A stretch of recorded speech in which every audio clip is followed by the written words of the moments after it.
নমস্কাৰ ৰাজ্য চৰকাৰৰ কৰ্মচাৰীসকলৰ বাবে এটি ভাল খবৰ মাতৃ পিতৃ বন্দনাৰ 2025 দিন ঘোষণা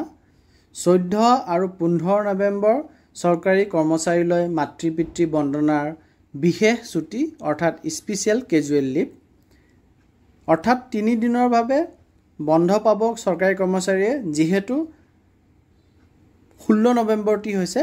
দেওবাৰ আৰু 14 নৱেম্বৰ আৰু 15 নৱেম্বৰ কৰ্মচাৰীসকলে স্পেশাল কেজুৱেল লিভ পাব মাতৃ পিতৃ বন্দনা স্কিমৰ আন্ডাৰত আৰু সকলো চৰকাৰী কৰ্মচাৰীয়ে মাতৃ পিতৃ bondana.assam.gov.in এই পৰ্টেলত গৈ পেলাই তেওঁলোকে এপ্লাই কৰিব পাৰিব আৰু এই সংক্ৰান্তত যি এছঅপি আছে এছঅপি ওয়েবসাইটটিতে अवेलेबल আছে অৰ্থাৎ স্ট্যান্ডাৰ্ড অপাৰেটিং প্ৰসিডিউৰ কি নীতি নিয়ম আছে সেইখিনি কথা তাতে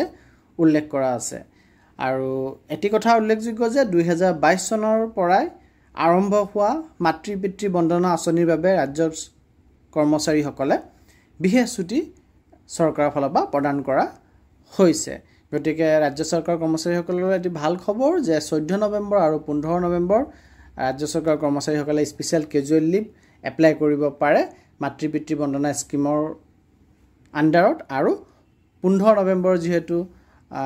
শনিবাৰ 14 নৱেম্বৰ যেহেতু শুক্ৰবাৰ আৰু তাৰ লগত যেহেতু 16 নৱেম্বৰ দেওবাৰ পৰিব গতিকে একেলেথে 3 দিনৰ ছুটি উপভোগ কৰিব পাৰিব